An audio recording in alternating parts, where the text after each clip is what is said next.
The first inventory was of my own body, a tally of failures. The left leg was a map of deep scratches, caked with mud and something dark that flaked away under my thumbnail. My right arm felt dislocated at the shoulder, a dull, grinding ache that promised a long and painful recovery. And my neck, a throbbing, specific pain on the right side just below the jaw. I could not see it, but my fingers found the wound easily. Two small, precise punctures, surprisingly clean, as if made by a surgeon's tool rather than a wild animal's teeth. They were cold to the touch, the skin around them numb and waxy. I was lying on a bed of damp moss in a cavern somewhere in the marshes of Hjalmarch.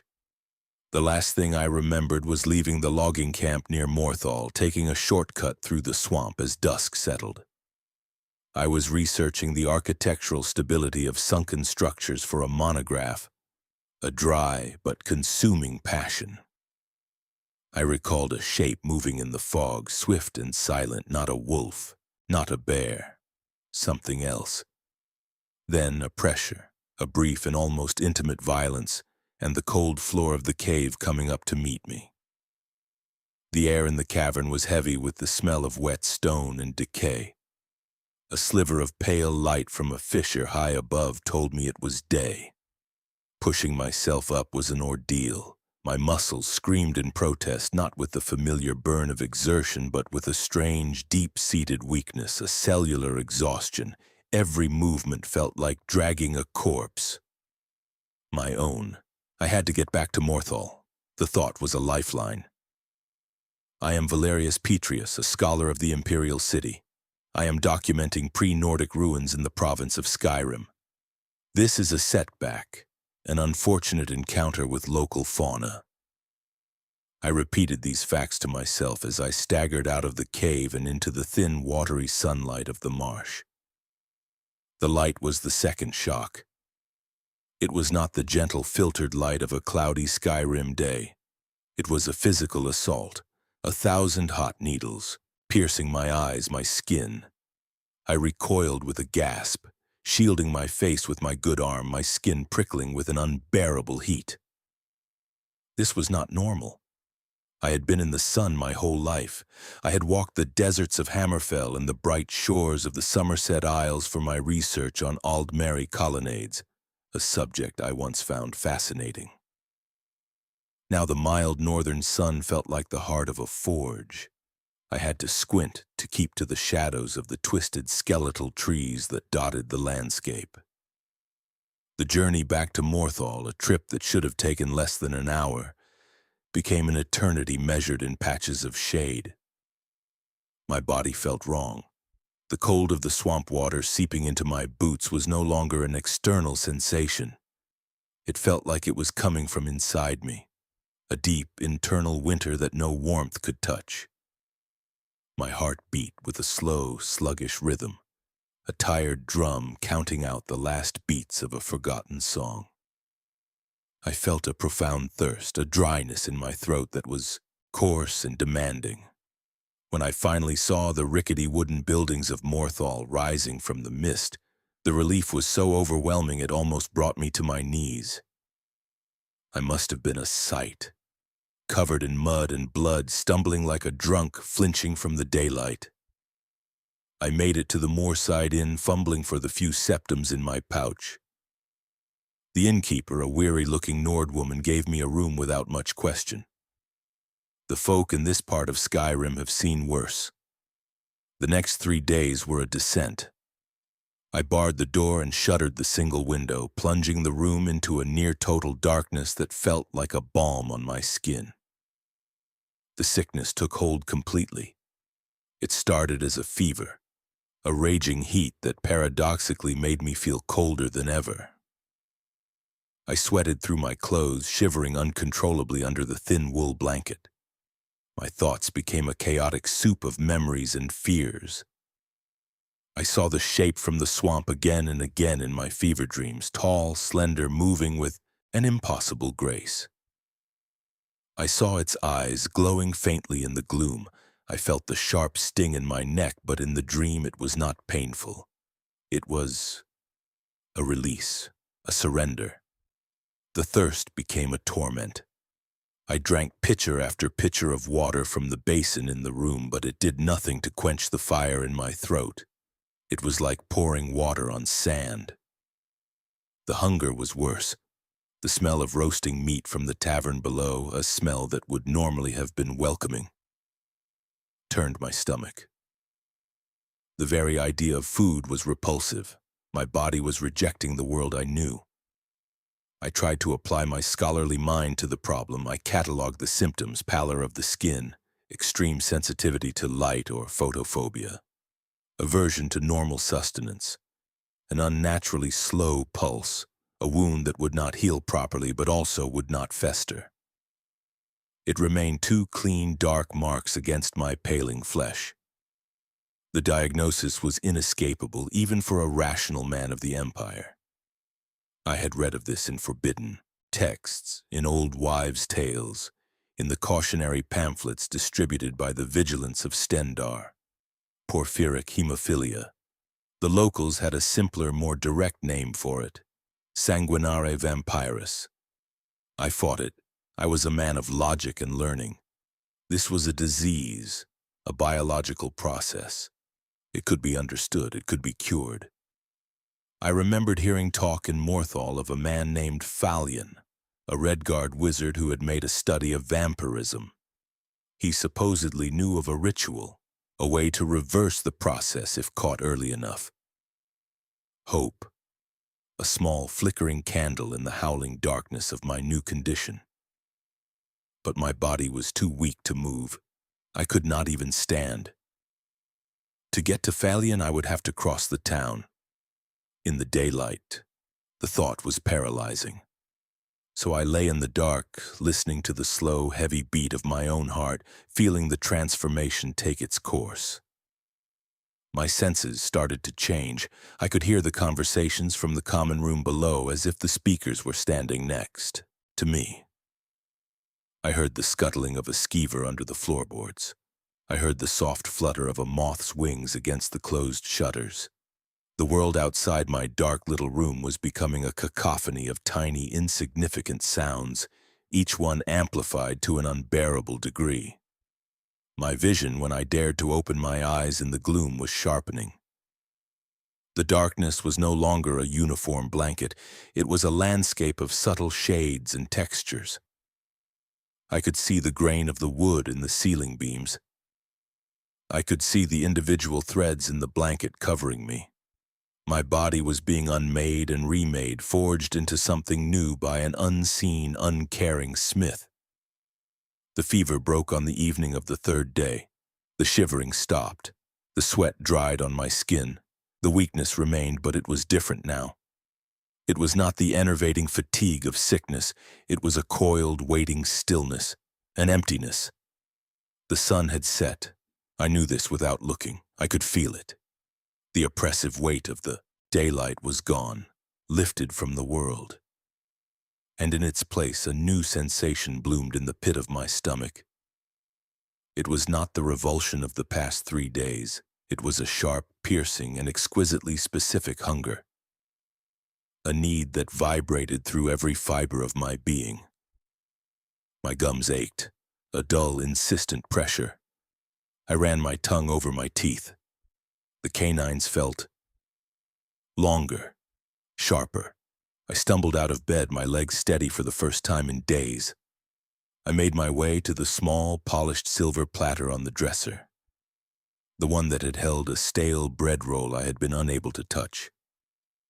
I tilted it, trying to catch my reflection in the dim light filtering through the cracks in the shutters. The face that looked back was mine, but cruelly altered. My skin was the color of old parchment. My features were sharper, more angular, and my eyes. My gray imperial eyes were gone. In their place were 2 luminous, faintly glowing embers. They held a predatory light I had never seen before. It was the gaze of a wolf. The hunger twisted inside me, a living thing. I knew then that seeing Phalion was a distant dream. The man I was, the scholar who would have sought a cure, was already a ghost. The thing I was becoming had more immediate concerns: survival, The commitment was not a choice I made. It was a conclusion my body had already reached. The night air of Morthal was cold and wet, thick with the cloying smell of the swamp. To my new senses, it was a tapestry of information. I could smell the wood smoke from a dozen chimneys, the sour tang of spilled mead outside the inn, the damp wool of a guard's cloak 50 yards away. And beneath it all, another scent, faint but intoxicating. It was warm, metallic, and sweet. It was the scent of life. It drew me forward. I moved through the fog-shrouded alleys of the town, not with my usual thoughtful stride, but with a liquid grace I had never possessed. I was a shadow among shadows. My feet made no sound on the wet cobblestones. The fear was still there. A cold knot in my gut, but it was overshadowed by the driving, all-consuming need. The hunger was a physical pain now, a clawing emptiness in my throat and stomach. It made my hands tremble.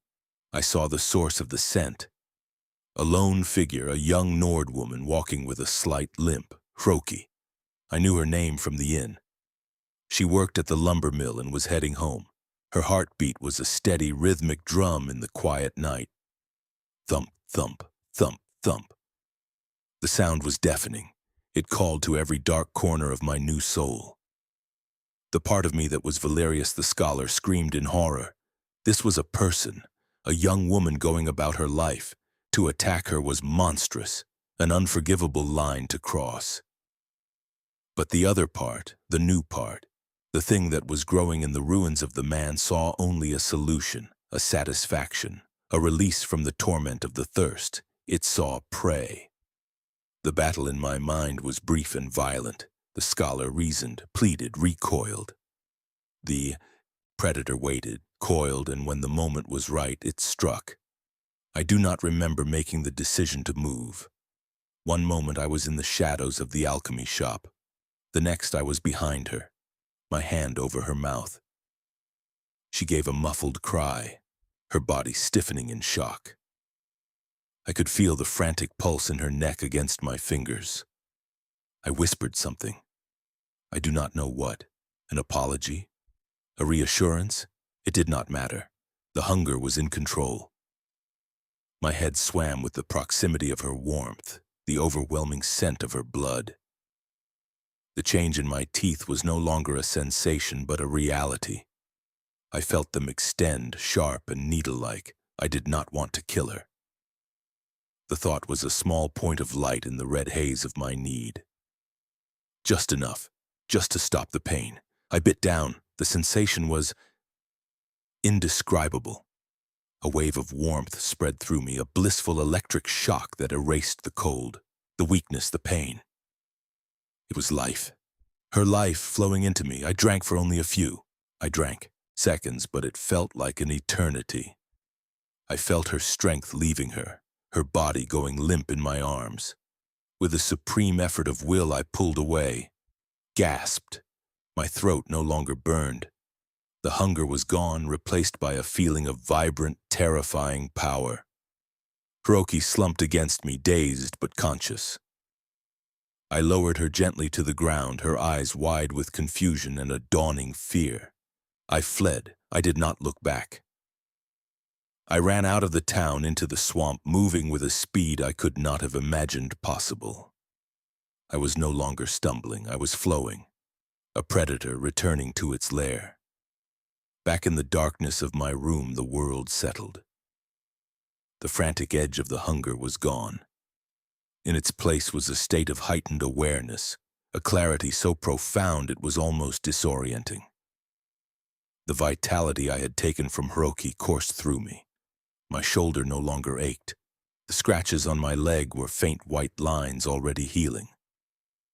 My body was not just repaired, it was perfected. My senses, already sharp, were now transcendent. I closed my eyes and could map the entire inn by sound alone. The innkeeper snoring in her room downstairs, a soft rhythmic rasp. A traveler in the next room turning a page in a book, the dry whisper of paper on paper. The faint hiss of the embers in the central hearth. I could smell the rain that was beginning to fall outside, the scent of wet earth and cold stone. I could smell the lingering fear on my own clothes. An echo of Hroki's terror. I found I could almost taste it. It was a part of the meal. This was the true transformation. Not just the physical changes, but this complete reordering of perception. The world had not changed, but I had. I was a finely tuned instrument designed for a single purpose, to hunt in the dark. The part of me that was Valerius mourned. It saw the horror of what I had done, the violation of another human being for my own survival. It felt a guilt so heavy it was a physical weight, but that part of me was but growing weaker. The other part, the predator, felt no guilt. It felt only satisfaction. It analyzed the experience. The approach was clumsy. The control was poor. It could have been cleaner, more efficient. Next time it would be. I spent the following days in that dark room, a prisoner of the sun. But it was a different kind of imprisonment now. It was not the terrified waiting of a sick man. It was the patient waiting of a nocturnal hunter. Sleep was different. It was not the gentle oblivion of human rest. I did not dream. I simply ceased. My body would grow still and cold, my breathing slowing to an almost imperceptible crawl. I was a stone in the dark, waiting for the tide of night to return. When dusk fell, I would rise, the vitality returning to my limbs, the hunger a low, manageable hum in my blood. I began to experiment. I discovered I could move with absolute silence if I concentrated. I discovered a strange new faculty in my mind, a subtle influence I could exert on others. A nascent form of illusion magic. A calming whisper in the mind of the innkeeper to allay her suspicions about the guest who never left his room and never ate. It felt natural, as if I had known how to do it all my life. My old life felt like a story I had read about someone else. Valerius the scholar, the man who cared about the stress points of ancient stone and the fluting on a column. He seemed a fool. A fragile daylight creature, blind and deaf to the real world, the world that woke when the sun died. I had brought some of my books with me, treatises on Dwemer metallurgy, histories of the Aeoliad diaspora, a copy of the Elder Scrolls, a metaphysical inquiry. They were meaningless now. The words were just ink on paper, they held no life. I pushed them aside. One book, however, a cheap collection of local legends I had bought in Morthal, now held my attention. It spoke of the great vampire clans of Skyrim, of the feared Volkihar who lived in the frozen north. It spoke of the Daedric prince Molagbal, the father of all vampires. It described the transformation not as a disease, but as a dark gift, a terrible apotheosis. I started to think of it that way. Not an affliction, a promotion. My mind was adapting faster than I could track. I was trying to remain an observer of my own condition, to catalog the changes with academic detachment. But the condition was consuming the observer. The clinical tone I tried to maintain in my own thoughts kept fracturing, interrupted by flashes of raw, predatory impulse. I would be considering the alchemical properties of my own saliva, which now seemed to have a mild anesthetic quality, and suddenly my attention would be completely captivated by the sound of a heartbeat from the street outside. The analysis would shatter, replaced by a simple, pure, and terrifying thought: mine. I stayed in Morthal for 2 more weeks. I fed twice more. Not on the locals, I was learning. I hunted the periphery, taking lone bandits or unwary travelers on the road to solitude. I was becoming more efficient. I learned to use the nascent charm in my voice to lure them into the shadows, to make them feel at ease. A soft word, a glance. They would follow, placid and trusting. The act itself was becoming less frenzied. It was controlled, a necessary function like breathing. I took only what I needed, leaving them weak and disoriented, their memories of the encounter clouded and dreamlike. Each time I fed, I felt stronger, faster. The world became sharper. But something else happened too. I absorbed echoes of their lives, a flash of a memory of a childhood in Rorikstead from a bandit, a lingering taste of grief from a merchant mourning a lost shipment. These echoes were faint, but they were there. Trophies, proof of purchase. Morthal was becoming too small, too risky. The disappearance of travelers even on these roads would eventually draw attention. I needed a larger hunting ground, a place where a single person could disappear without notice. Solitude, the capital, a city teeming with life, with soldiers and nobles, beggars and merchants, a forest of heartbeats. I left one night taking nothing with me but the clothes on my back and the gold I had taken from my victims. I did not need anything else. My body was my weapon. My senses were my map. The night was my home. The journey to solitude was a revelation. I traveled only after sunset, moving across the tundra with a tireless, loping gait. I could run for hours without tiring, the cold night air a balm to my skin. I saw the world as I never had before. I saw the heat signatures of animals moving in the distant darkness. I heard the wing beats of an owl a mile away. The world of the day, with its bright, flat colors and loud, obvious sounds, was a pale imitation of the vibrant, complex reality of the night. I was not hiding from the sun. I was simply operating in my own proper time frame. I arrived in solitude before dawn, slipping into the city with the morning fog. I found a place to stay in the sprawling warrens of the lower city, a windowless basement room meant for storage. It was perfect, dark, quiet, anonymous. It was here in the heart of the imperial capital of Skyrim that I began to truly understand what I had become. Life in solitude settled into a new routine. The day was for stillness. I would lie in my dark room, a state that was not quite sleep, feeling the life of the city above me as a faint, complex vibration. I would listen to the sounds, the clatter of cartwheels on the cobblestones, the distant clang of the blacksmith's hammer, the murmur of 1,000 conversations. It was all information. I learned the patterns of the city guard patrols.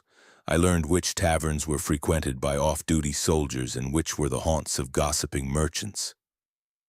I learned to distinguish the hurried, anxious heartbeat of a citizen late for an appointment from the slow, steady beat of a legionary standing guard. The city was a complex ecosystem, and I was its newest predator.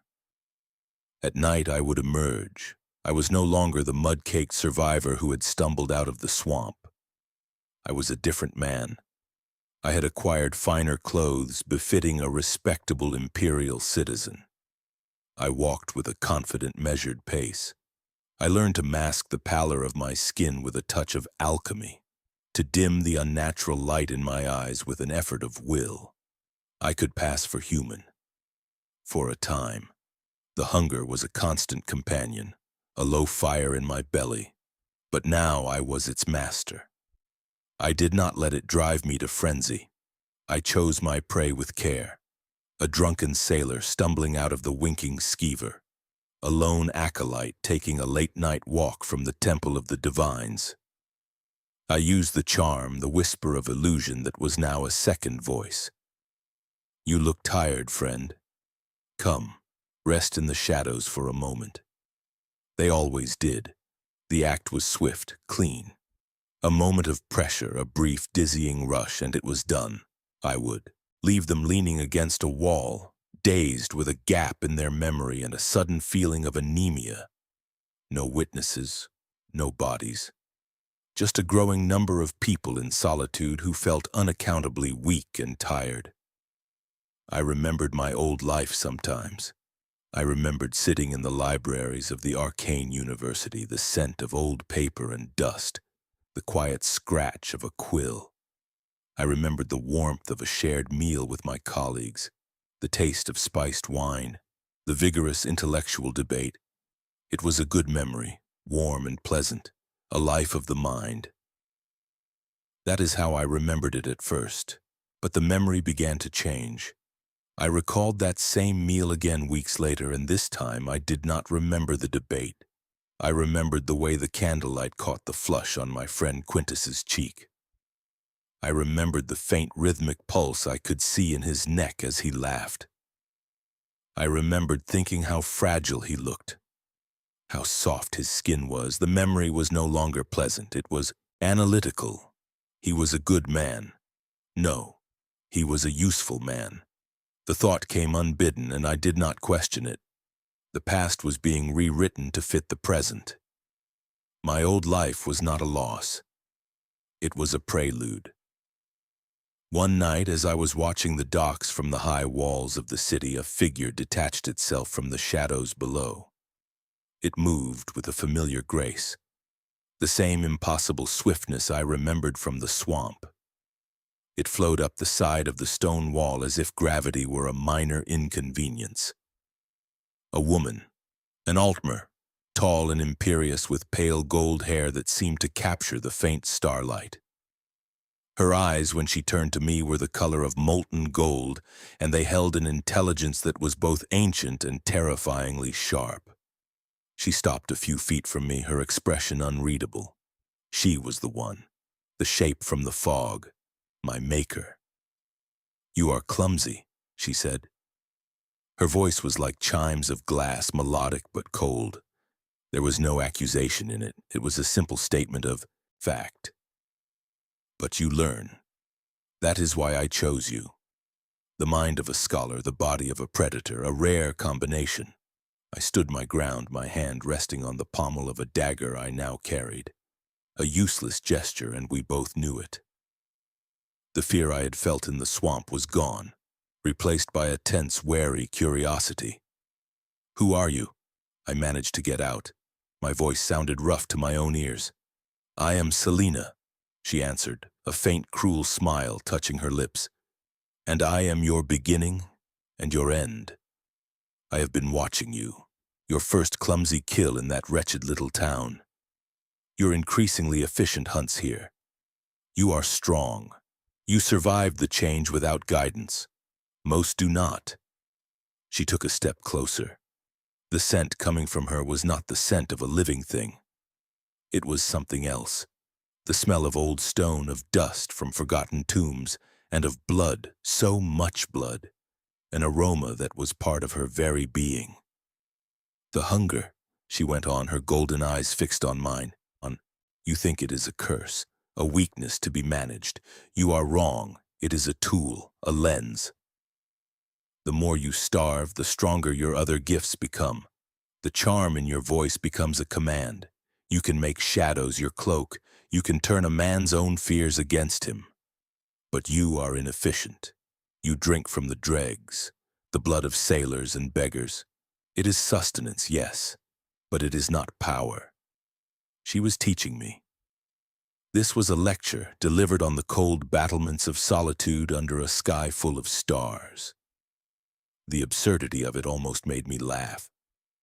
A dark, guttural sound that died in my throat. That was a moment of dark humor, a flicker of the man I used to be. The predator I was now just listened and learned. "The blood of the powerful," she whispered, her voice dropping. "That is where the real strength lies. A Jarl, a master wizard, a great warrior. Their vitality is a feast. It sings in the veins. It can elevate you. You are a scholar, Valerius. Think of it, research, a field study in the acquisition of power." She saw the conflict in me, the last vestiges of my former self recoiling from the idea. Her smile widened. "You will learn," she said, her voice soft again, "or you will die. There are others who hunt in this city. They are not as discerning as I. And there are those who hunt us. The world is not kind to our kind. To survive is to be ruthless. I offer you a place, a coterie, a chance to learn the art of this life, not just the brutal mechanics of it." She did not wait for an answer. She simply turned and leaped from the wall, a black silhouette against the starry sky. vanishing into the darkness of the city below. She left me with her words and with a choice between the ghost of a man I had been and the monster I was becoming.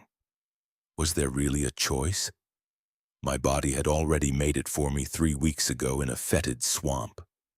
All that was left was for my mind to agree to the terms of surrender. I did not see Selina again for many nights, but her words stayed with me. They were a seed planted in the fertile ground of my new nature, the blood of the powerful. The idea was terrifying and seductive. I began to watch the elites of solitude, the nobles sweeping into the Blue Palace, the high-ranking officers of the Imperial Legion, their armor polished, their hearts beating with the slow, confident rhythm of authority. I watched Jarl Elisif the Fair hold court. I watched from the shadows of the Great Hall, a place I could now enter and leave without notice. I listened to her heartbeat. It was strong, steady. It sang just as Selina had said, to take that, to drink that life. What would it feel like? The thought was a thrill and a horror. For a time I resisted. I continued my hunts in the lower city, my familiar routine. But it felt empty now. The blood of the dock workers and the drunkards tasted thin, unsatisfying. It quenched the thirst, but it did not grant the rush of power I now craved. It was like drinking water when you have tasted wine. The scholar in me was dying, but his habits remained. I began to research, not in books, but in the living city. I learned the schedules of the housecarls. I learned the secret passages within the palace. I learned the vanities and weaknesses of the powerful. It was the most fascinating project I had ever undertaken. I was not just a predator anymore. I was a strategist. The final death of Valerius the Scholar happened one moonless night. I had been watching a legion captain, a man named Aldous, for days. He was arrogant, cruel to his subordinates, but a formidable warrior. His life force burned brightly. He had a habit of taking a late walk along the ramparts, alone, believing himself untouchable. That night I followed him. I did not use the charm, I did not need it. I used the silence. I used the shadows. He never heard me, he never saw me. He turned, a questioning look on his face as he felt the sudden coldness of my presence. And then I was upon him. His blood was fire, it was lightning. It was not the simple warmth of the others, it was a torrent of power, a lifetime of battle and command and certainty all flooding into me. When I let him fall, his life extinguished, I was not just sated. I was reborn. The world snapped into a new, higher level of focus. The very stones of the city seemed to vibrate with energy. I could feel the flow of life all around me, a great river of which I had just taken a deep and satisfying drink. There was no guilt. There was no remorse. There was only the cold, clear certainty of my own power. I understood. This was not a curse. This was evolution. I am no longer Valerius. That name is a husk, a shed skin I left behind in a dark room in Morthal. I do not know what my name is now. Perhaps I do not need one. I am a function, a process. I am the thing that hunts in the dark. I am the silence in the alley. I am the sudden cold that makes the hairs on your arm stand up. I have embraced the dark gift. Selina found me again after that night. She must have sensed the change in me. There was a look of approval in her molten gold eyes. She asked no questions. She simply nodded, and I understood that I had passed my final test. I was one of them now. My transformation was complete. I have become a master of the process. The hunger is no longer a torment, it is a fine instrument that I can tune and play as I wish. The sun is no longer a terror, it is a simple boundary, a time to rest and plan. The echoes I absorb from my victims are no longer confusing flashes, they are a library of experiences, a collection of lives that I add to my own. I stand now on the high battlements of solitude, looking down at the sleeping city. The night is my kingdom. The 1,000 heartbeats below are a choir singing a song for me alone. I feel no connection to the man I once was, the frail scholar who feared the dark. He was a stranger, pathetic. I am strong. I am eternal. I am a monument to a new kind of life. What does that make me? A monster? A demon? The words are meaningless. They are labels created by the daylight world, by the prey. I am simply what is, inevitable. I close my eyes, shutting out the visual map of the city. The sight is a crude sense, a sense for the living. I expand my awareness, letting the other senses paint their own, more truthful picture of the world. I let the smells of the harbor, salt and fish and wet ropes wash over me. I feel the slight shift in the wind that signals a coming change in the weather. And I listen.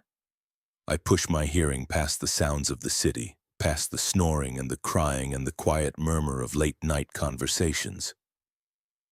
I push it further, out towards the sea over the crashing waves, and I find it, a single clear sound traveling over the miles of dark water. The lonely, desolate cry of a single gull hunting for its own meal in the vast emptiness of the night.